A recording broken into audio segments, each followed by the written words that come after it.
사무엘상은 두 사람의 인물을 그리고 있습니다. 사울 그리고 다윗. 사무엘상에서 드러내고 있는 이 인물 다윗의 인생에 있어서 절정은 언제일까요? 처음 사무엘에게 기름 부음을 받은 사무엘상 15장, 골리앗을 죽이고 영웅이 된 17장일까요? 친구 요나단을 얻게 되는 18장일까요? 그것도 아니라면 사울이 살해 시도로부터 도망치는 극적인 장면이 나오는 19장일까요? 그것도 아니면 엔게디 광야 굴에서 사울을 살려주는 24장일까요? 아닙니다. 바로 오늘 사무엘상 30장입니다. 그의 인생의 시작과도 같은 그 시간, 하지만 그의 인생에 많은 것들이 흘러가고 최고의 위기 순간, 완전 바닥을 치고 그 바닥을 뚫고 떨어져 나간, 더 이상 바닥이 없을 것 같은 그 바닥에서 놀랍게 하나님의 그 말씀대로 은혜의 빛을 드러내는 찬란한 시간, 사무엘상 30장입니다. 다윗이 사무엘에게서 기름 부음을 받았지만 그는 여전히 어렵고 아직 훈련되지 못했습니다.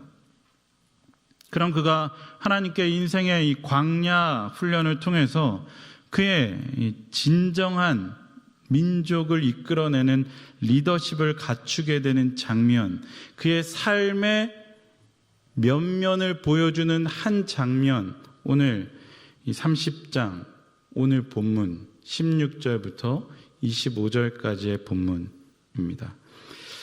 다윗의 면면을 살펴보면 이 사울에 비해서 뛰어난 은혜를 경험한 자의 삶의 태도를 가지고 있었습니다. 특히 지도자의 능력은 위기가 닥쳤을 때 어떻게 대처하는가를 통해서 드러나게 되는데, 다윗은 이 아말렉으로부터 인하여서 큰 위기를 겪게 되죠. 하지만 그 위기를 계기로 오히려 이스라엘을 다스리는 왕으로서의 이 위상을 강화했습니다. 그리고 자기 부하들의 결속력을 더욱 강화할 수 있었습니다. 일상에서는 사람의 면면이 잘 드러나지는 않는 것 같습니다. 잘 꾸밀 수 있고 잘 가릴 수 있습니다. 그런데 다급하고 위기의 상황이 탁 다가오기 시작할 때 그 사람의 면면은 그야말로 완전히 드러나게 됩니다. 사랑하는 우리 서울남 교회 예배 동역자 여러분, 어떤 순간에서도 하나님 앞에서 늘 살아내는 우리의 속사람이 건강한 사람 되길 간절히 소원합니다. 옆에 있는 성도님들을 향해서 속사람을 강건하게 합시다, 이렇게 인사하시죠.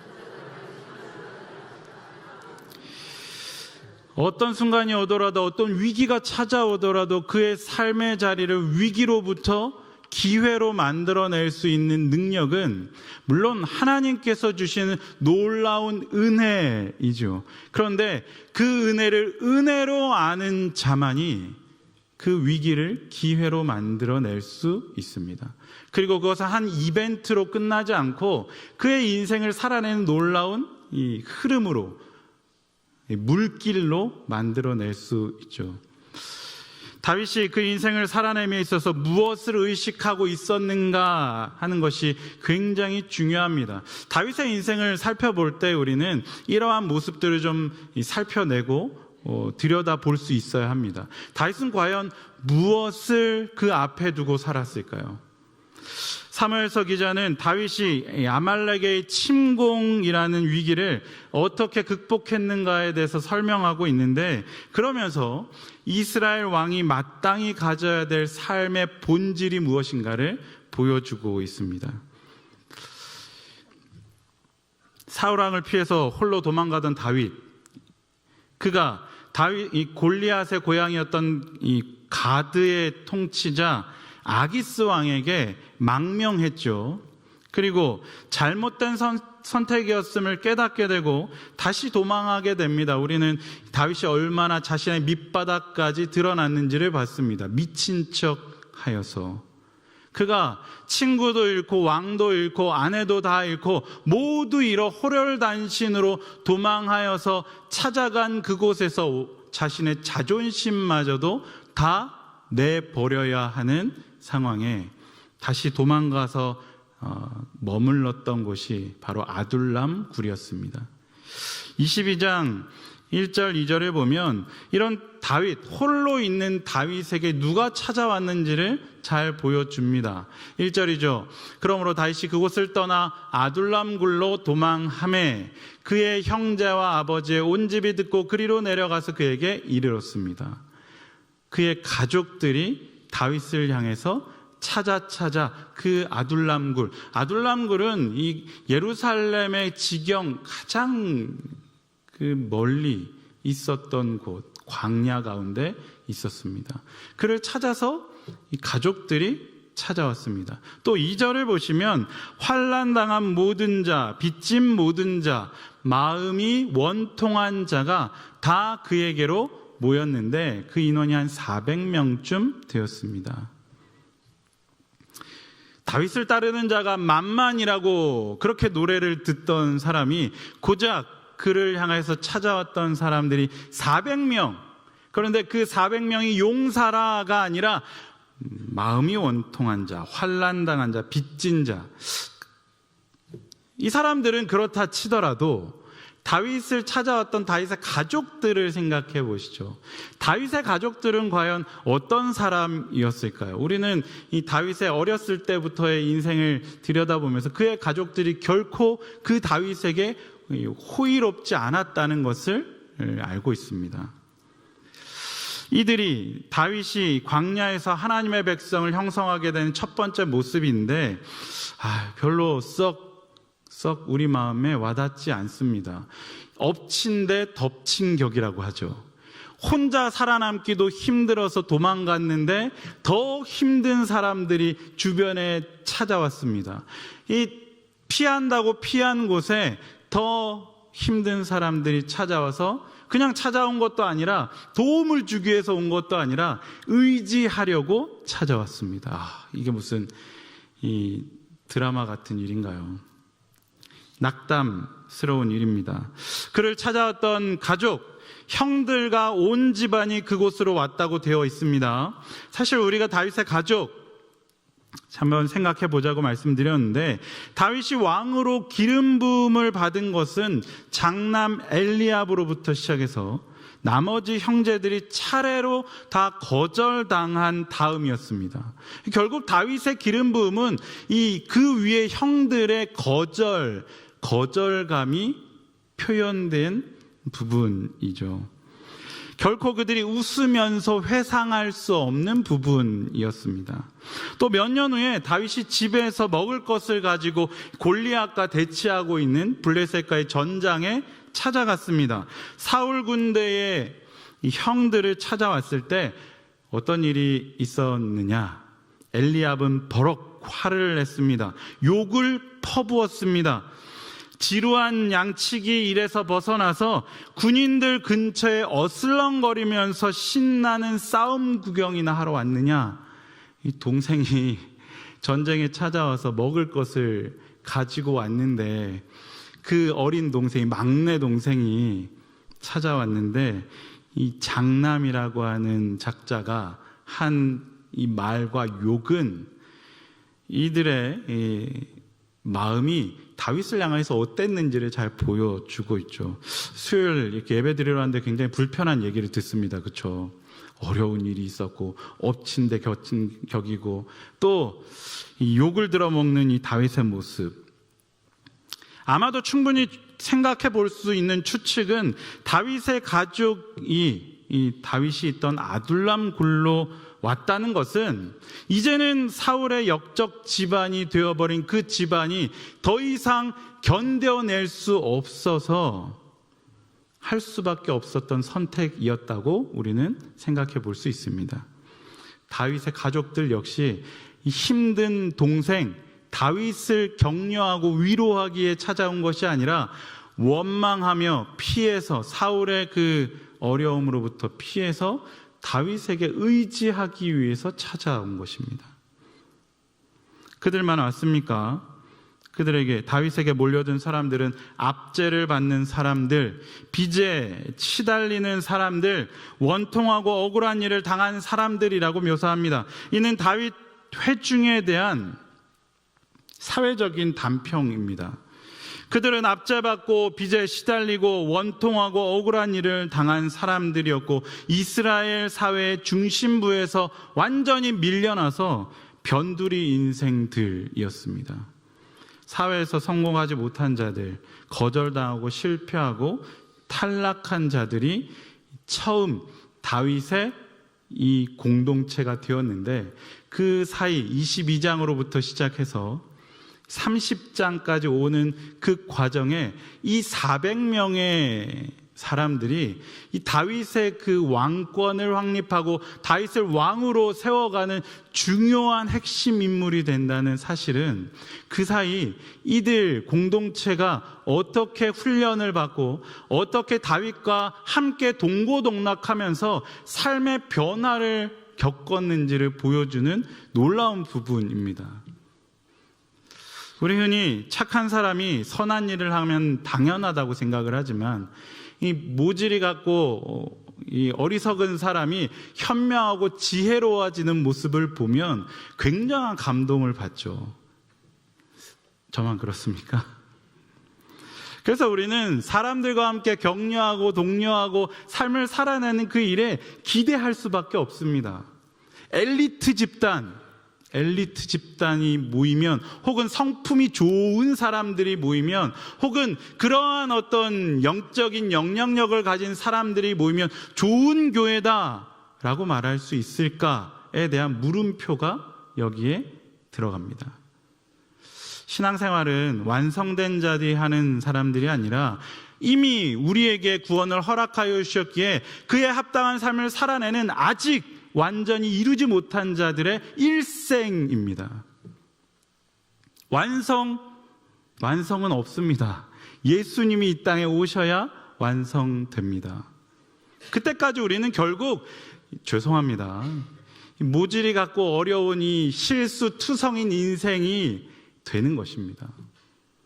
좀 어떻게 하나님의 뜻대로 살아내보려고 하는데, 이제 좀 하나님의 자녀가 되어서 하나님의 뜻이 무엇인가를 고민하고 삶을 살아내는데 아직은 아무것도 의지할 것 없이 살아내는 인생들. 이 다윗과 함께 했던 이들이 광야에서 무려 10년 이상을 다윗이 함께 보내는 모습, 이 과정 가운데 있습니다.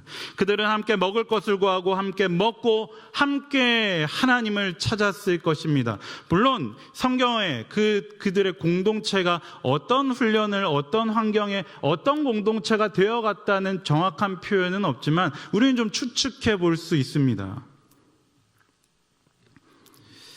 앞뒤를 살펴볼 때 우리는 그들이 분명 다윗과 함께 다윗이 바라보는 시선을 향하여서, 다윗을 의지하면 할수록 다윗이 의지하는 그분 앞에서 그들의 삶을 정리하고 그들의 삶을 가꾸어가고 그들의 삶을 다듬어 갔을 것이라는데 충분히 동의가 될 수 있습니다. 참 놀라운 일 아닙니까? 한 사람, 하나님께서 훈련시키시는 사람의 인생 주변에 있는 사람들은 비록 그의 인생이 연약할지라도 그 훈련을 사모하게 되고 그의 연단 앞에 함께 연단받게 되며 그의 삶을 함께 독려받고 격려받게 되는 것이 신앙생활, 이것이 우리가 세상이 기대할 수도 생각할 수도 없는 하나님 앞에서 살아내는 신앙생활입니다. 이것이 우리는 흔히 은혜라고 표현을 하죠. 기도하시면서도 권사님이 당연한 것이 아무것도 없다라고 말씀하시며 그 은혜의 삶에 대해서 고백을 했는데, 사랑하는 우리 귀한 성도 여러분, 그 은혜 앞에 서 계십니까? 다윗은 분명 기도하는 사람이었고 그런 그가 동료들에게도 기도를 가르쳤겠죠. 그 적대적인 환경을 이겨내게 하고 하나님이 그들과 함께 하고 계시다는 사실, 그분이 그들을 통해 자신의 주권적인 뜻을 이루어가고 계시다는 뜻을 깨닫도록 했을 것입니다. 사랑받지 못했고 또 사랑스럽지 못한 사람들이었지만 그들은 놀라울 만큼 사기 충천한 모습이 오늘 본문에 드러나 있습니다. 16절로 20절 말씀이죠. 그가 다윗을 인도하여 내려가니 그들이 온 땅에 편만하여 블레셋 사람들의 땅과 유다 땅에서 크게 약탈하였으므로 말미암아 먹고 마시며 춤추는지라. 무슨 일이 있었을까요? 30장을 보면 28장부터 시작해서 이스라엘과 블레셋과의 전쟁에 의해서 다윗과 사울이 각각 위기에 처하게 되는 모습을 그리고 있습니다. 이 사무엘상은 28장부터 이 두 사람이 각자의 위기 가운데 어떻게 대처하는지를 잘 보여줍니다. 처음 그 다윗이 위기 가운데 어떤 선택을 하는가, 혹은 사울이 그 위기 가운데 어떤 선택을 하는가를 이 성경은 너무도 재미있게 비교하며 보여줍니다. 그리고 그 결과가 어땠는지도 오늘 본문에 잘 보여줍니다. 분명 사울은 이 하나님을 의뢰하고 하나님을 신뢰하는 것처럼 보였지만 실제로 그가 의지했던 것은 하나님이 아니었음을 그의 인생의 끝자락에 보여주고 있고, 다윗 인생의 실패와도 같은 사람의 어떤 선택과도 같은 그 선택이 결국에는 하나님의 사람을 살리기 위한 방법이었다는 사실을 우리는 다윗의 인생을 통해서 보게 되는 것이죠. 일희일비라는 말 알고 계시죠? 일희일비. 순간순간의 상황 때문에 신앙을 판단하고 판단받기에는 우리의 신앙생활은 너무 깁니다. 그리고 그 삶에 녹아져 있는 하나님의 은혜는 우리가 다 알 수 없습니다. 하나님께서 내게 어떻게 행하시는지는 내 눈앞에 보여지는 것 그거 하나만으로는 알 수가 없습니다. 믿으십니까? 지금 힘들어서 포기하려고 하시는 인생이 있으십니까? 혹은 너무너무 감사해서 모든 것이 충만해져 있는 분들이 계십니까? 그것으로 인하여서 좌절하며 낙담하시거나, 혹은 그것으로 인하여서 막 너무나 기뻐서 충만한 채 계시다면 잠잠히 계시기 바랍니다. 물론 감사를 표현할 수 있어야 되고 어려움을 토로할 수 있어야 되겠지만 그것 하나로 내 인생을 좌지우지하거나 하나님 앞에서 서는 인생이 아닌 세상에서 자신의 감정을 드러내는 인생이 되지 말아야 하는 것이죠. 블레셋이 이스라엘에 대해서 전쟁을 일으킴으로 인해서 다윗에게 위기가 닥쳐왔습니다. 사울이 다스리는 이스라엘의 이 원수가 된 척하면서 아기스를 속이고 블레셋 진영 속으로 다윗이 들어갔습니다. 우리 이 부분을 읽을 때 아니 어떻게 다윗이 이 사울의 대적이 되기 위해서 블레셋의 진영 가운데로 들어갈 수 있는가 라고 생각할 수 있지만, 다윗으로서는 동족과 싸워야 하는 상황이 눈앞에 펼쳐짐으로 말미암아 그의 인생에 이 위기가 찾아온 것이죠. 사무엘서는 다윗에게 미친 위기에 대해서 결국 이야기를 진행하지 않고 잠시 멈춰섭니다. 그리고 사울의 위기를 그리고 있습니다. 사울은 과연 그 블레셋 앞에서 무슨 선택을 하였나? 이것은 분명 하나님께서 사울의 인생과 다윗의 인생을 비교해 주시기 위해서 우리가 그들의 인생을 좀 바라보며 반응하기 이전에 조금 멈춰서서 내 삶을 바라보고 점검해야 될 것에 대해서 보여주는 부분이죠. 다윗은 들에서 죽어가고 있던 애굽인 종을 구한 덕분에 아말렉 사람들이 어디로 갔는지 쉽게 알아낼 수 있었다라고 이 30장 29장에서 드리고 있는데, 그 앞에 사울이 블레셋과의 전쟁 앞에서 사무엘을 찾아내며 영적인 영매를 행위를 하고 있는 모습.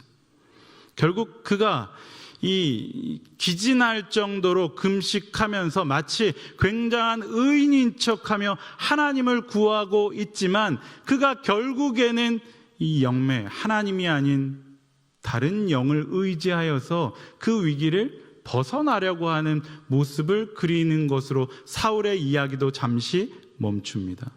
그러면서 다윗에게 닥쳐온 위기, 그가 아기스 왕에게 찾아간 600명가량의 사람들이, 용사가 찾아간 그 다음 거기에 남아있던 자들이 아말렉으로부터 모두 다 빼앗긴 채 끌려가게 되는 사건이 그 앞부분입니다.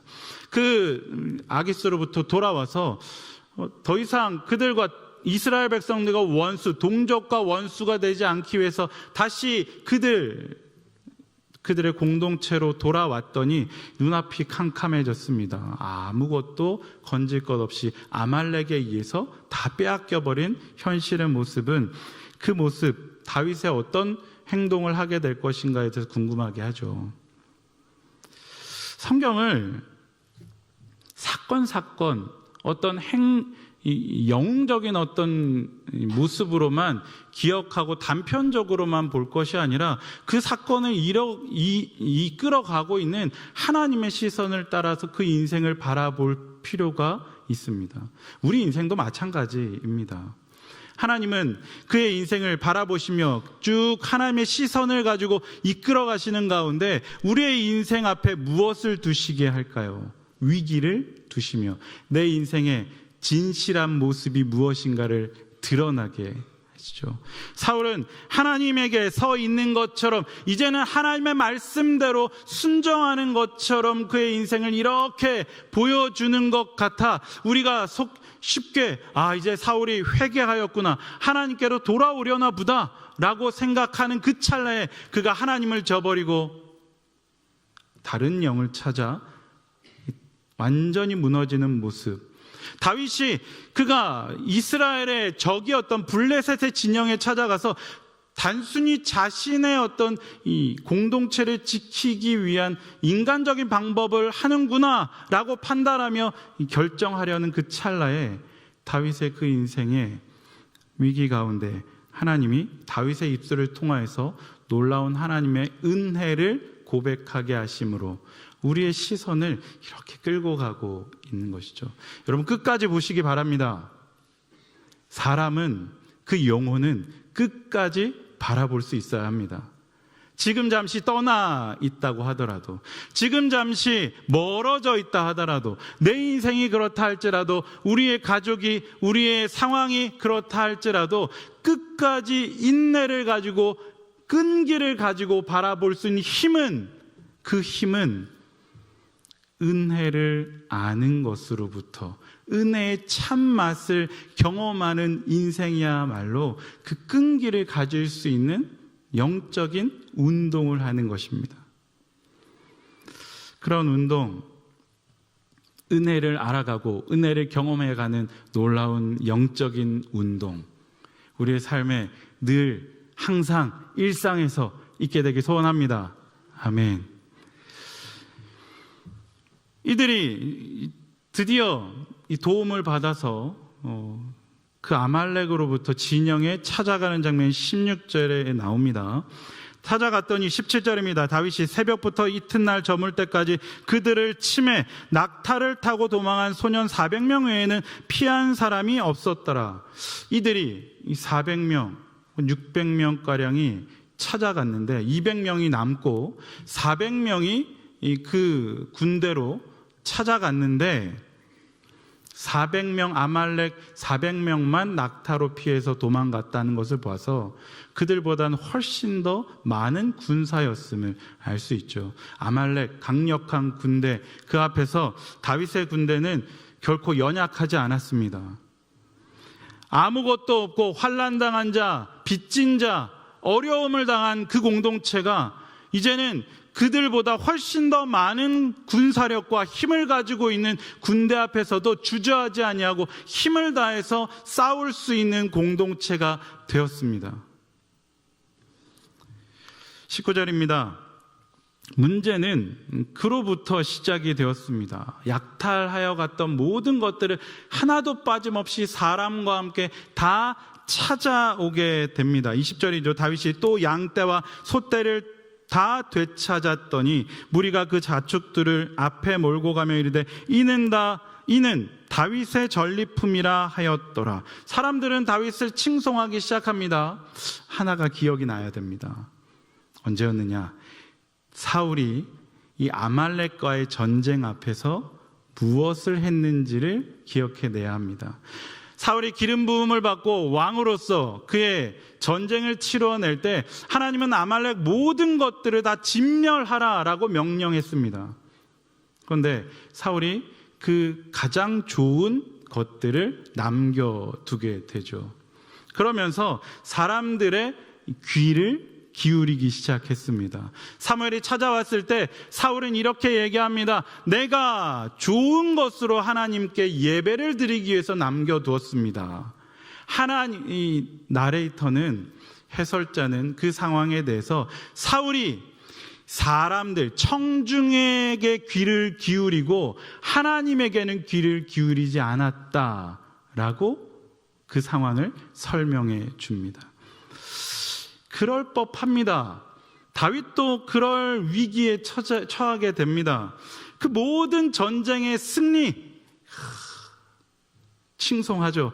아유, 권사님 수고하셨습니다. 오, 집사님 너무 수고하셨습니다. 이 큰 행사를 치러내기 위해서 아우 애쓰셨습니다. 수고하셨습니다. 교회는 많은 행사를 하고 많은 일들을 하는데 교역자인 저 마찬가지이겠죠. 아유, 20절, 이는 다윗의 전리품이라 하였더라. 이에 대해서 사울과 다윗이 비교됩니다. 다윗이 21절, 전에 피곤하여 능히 자기를 따르지 못함으로 부솔 시내에 머물게 한 200명에게 오자 일은 벌어집니다. 400명 중에 부솔 시내에서 따라오지 못한 200명이 남아 있었는데 그들 가운데 이 따라갔던 400명들이 이렇게 이야기하는 것이죠. 전리품을 나누지 말고 그 가족들만 데리고 떠나게 해야 합니다. 이 전리품은 우리가 힘써 싸웠기 때문에 우리의 것입니다 라고 말합니다. 어떠십니까? 그럴 법하다라고 고개가 끄덕이십니까? 세상의 눈으로 보면 많이 노력한 자는 많이 얻고 적게 노력한 자는 적게 얻게 되는 것이 세상의 어떤 당연한 이치인 것 같죠. 그렇지 않습니까? 그래서 교회도 사실 참 안타깝게 잘못된 동기부여와 동료를 할 때가 많습니다. 열심히 헌금하십시오. 그러면 은혜를 더 많이 주실 것입니다. 벽돌을 300만 원 내시는 분은 300만 원어치 은혜를 받고 벽돌을 1000만 원어치 내는 분은 쌓는 분은 1000만 원어치 은혜를 받습니다. 이 무슨 성경에 나와 있지 않는 안타까운 강단에서 하지 말아야 될 이야기입니까? 안타깝게도 물론 어떤 의도였는지 우린 충분히 알지만 동기부여 자체가 그에게 참 잘못되었다는 것을 우리는 이전의 삶을 좀 들여보게 되죠. 이들에게 어떻게 해야 하는 것일까요? 특별히 22절은요, 다윗과 함께 갔던 자들 가운데 이들에 대해서 뭐라고 표현을 하냐면 22절 그 다음 한번 읽어보겠습니다.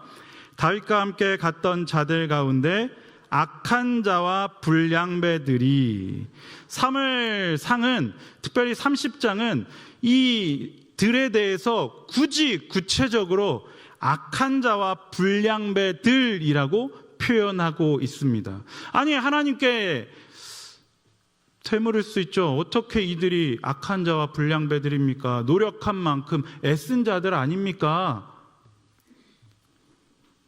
이후에 다윗의 고백을 통하여서 우리는 이들이 왜 악한 자였고 불량배들이었는지를 알게 되는데, 다윗의 이 고백 23절입니다. 23절도 같이 한번 읽어보겠습니다. 다윗이 이르되 나의 형제들아 여호와께서 우리를 보호하시고 우리를 치러 온 그 군대를 우리 손에 넘기셨은즉 그가 우리에게 주신 것을 너희가 이같이 못하리라. 아멘. 아멘. 20절 이는 다윗의 전리품이라 하였더라 라고 하는 이 아둘람 공동체 사람들이 아직 버리지 못하고 있었던 세속의 습관, 그게 뭐였냐면 이 사사기의 습관입니다.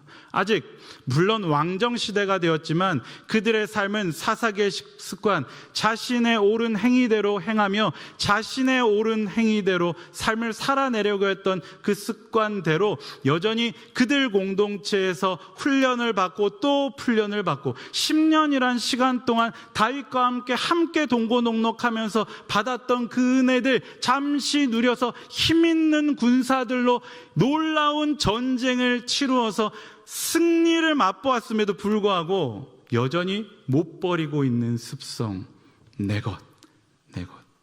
더 많이 가지려고 하는 습성.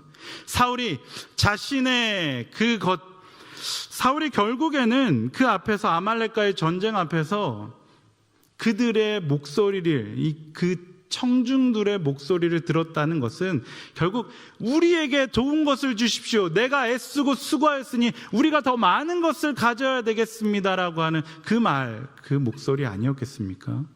그 습관 그대로 여전히 이들은 아직입니다. 아직. 부솔 시내에서 따라오지 못한 200명 아무 말도 하지 못합니다. 그들은 함께 따라갈 수가 없었습니다. 두려워서였든지 아니면 어떤 힘이 없어서였든지 개인적인 사정이 있었든지 우리는 다 알 수 없지만 우리가 알 수 있는 것은 그들은 따라가지 않았고 전쟁을 치르지 않았고 노력하지 않은 것처럼 보이다는 것입니다. 그에 대해서 다윗의 이 23절의 고백은 20절에서 자신을 지켜 세우고 있는 이들을 완전히 민망하게 하는 혹은 깨닫게 하는 한 구절입니다. 사랑하는 성도 여러분, 우리가 23절 앞에서 민망하지 않을 수 있을까요? 하나님, 내가 열심히 애쓰고 노력했는데 이만큼 대접받아야 되고 이만큼 얻어야 되고 내가 수십 년을 애쓰고 수고한 이 노력과 애씀은 도무지 다 사라지고 없이 내 인생에 남은 것이 무엇입니까? 하나님, 내 자녀들이 혹은 내 상황이, 내 삶이 왜 고작 이거밖에 되지 않습니까? 하나님께 울부짖고 있는 우리에게 다윗의 것입니다. 억울하고 빚지고 환난당한 자의 그 마음에 여전히 아직 해결되지 않은 하나님의 그 은혜가 아직도 그 삶의 모든 것들을 아우르지 못하고 있는 은혜가 무엇인지를 깨닫지 못하고 있는 인생의 고백이 다윗의 전리품입니다. 그 말은 결국 다윗, 나의 전리품입니다 라고 이야기하는 자신의 아우성인 것이죠. 하나님, 내가 노력했기 때문에 내 은혜 아닙니까? 내가 노력한 만큼 받아야 되는 것이 내게 마땅한 은혜 아닙니까? 내가 교회를 위해서 신앙생활하면서 먹을 거 안 먹고 혹은 쓸 시간 잘 안 쓰고 수고하고 애쓰며 열심히 기도하고 신앙생활했던 그것에 대한 보답이 왜 우리 자녀는 이렇고 우리 환경은 이렇고 삶의 자리는 이렇습니까? 내 건강은 왜 이렇습니까? 잘 들여다보면 다윗의 이 고백은 22장에서 다윗이 아둘람에서 경험했던 그 하나님 그대로를 고백하고 있을 뿐입니다. 23절 한 번 더 읽어보겠습니다. 같이 읽겠습니다. 다윗이 이르되 나의 형제들아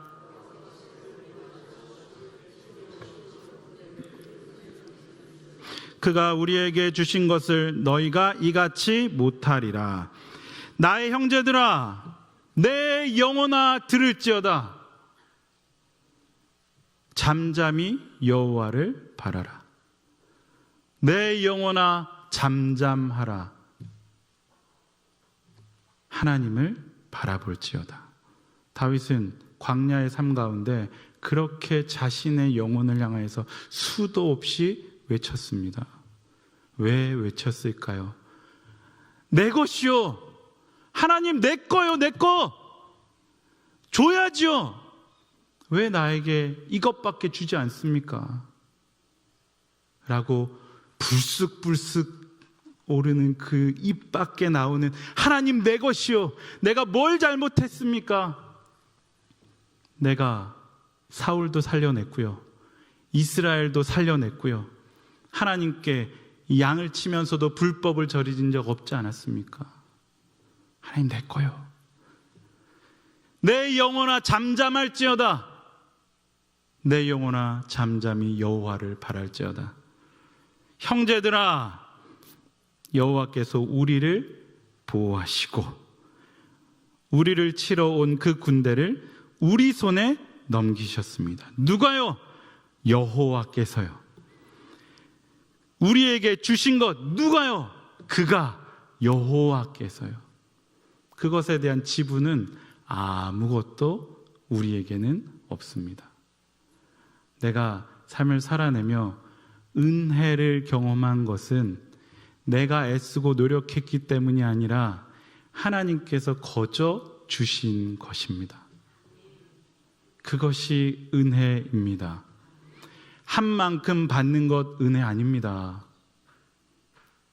아무것도 하지 않았음에도 불구하고 자녀 삼으신 것, 예수 그리스도 사랑하는 그 아들을 이 땅에 보내주셔서 피값 주고 그 죽음의 사망을 이겨내게 하신, 속량하신 하나님의 사랑.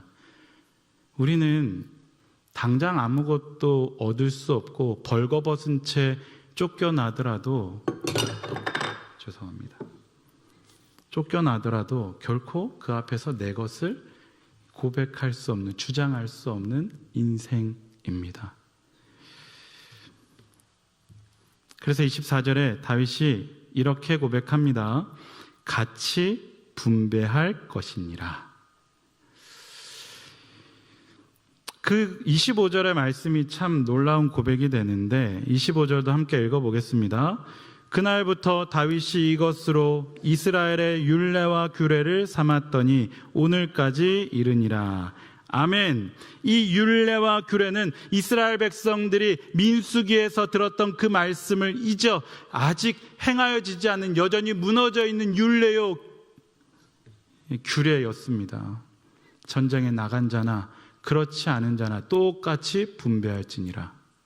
이것은 하나님께서 그 하나님의 공동체, 일한 자의 하나님이 아니라 노력하는 자의 하나님이 되는 것이 아니라 하나님의 주권과 하나님의 뜻에 의해서 주시고자 하는, 하나님의 뜻에 의해서 받은 자들에게 주시는 것, 같이 분배할지니라 라고 하는 이 놀라운 율례와 규례는 그 이후에 이스라엘 백성들, 다윗의 왕권을 강화시키고 이스라엘 공동체를 더 하나 되게 하는 놀라운 율례와 규례가 되었습니다.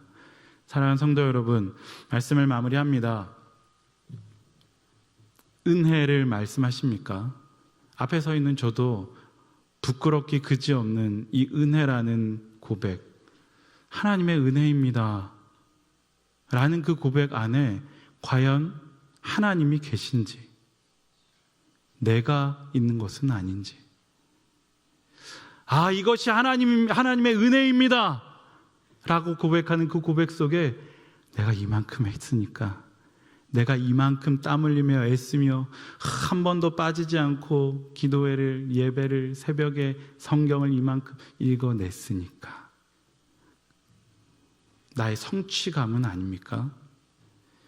우리가 회복해야 되는 것, 삶을 살아내며 반드시 해결해야 되고 회복해야 하는 삶, 하나님께서 주신 것이기 때문에, 하나님이 내게 허락해 주신 것이기 때문에 내 것이 아니라 주신 자도 여호와시며 가져가신 자도 여호와시기에 내 것이 아무것도 없습니다. 하나님만 내 것입니다.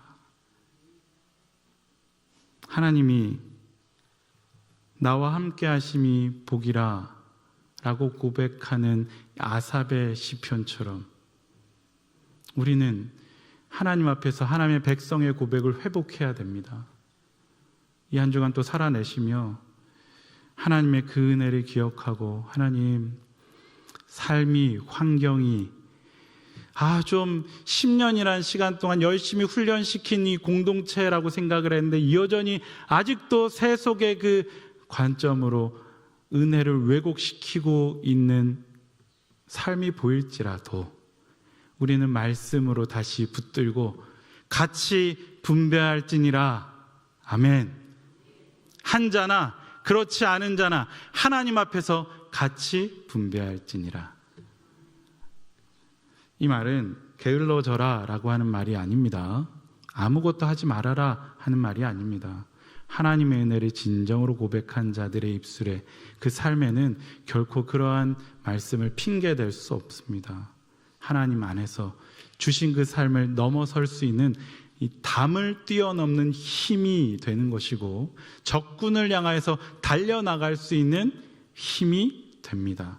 이것이 우리에게 있어야 되는, 또 있기를 소원하는 귀한 고백이 되길 소원합니다.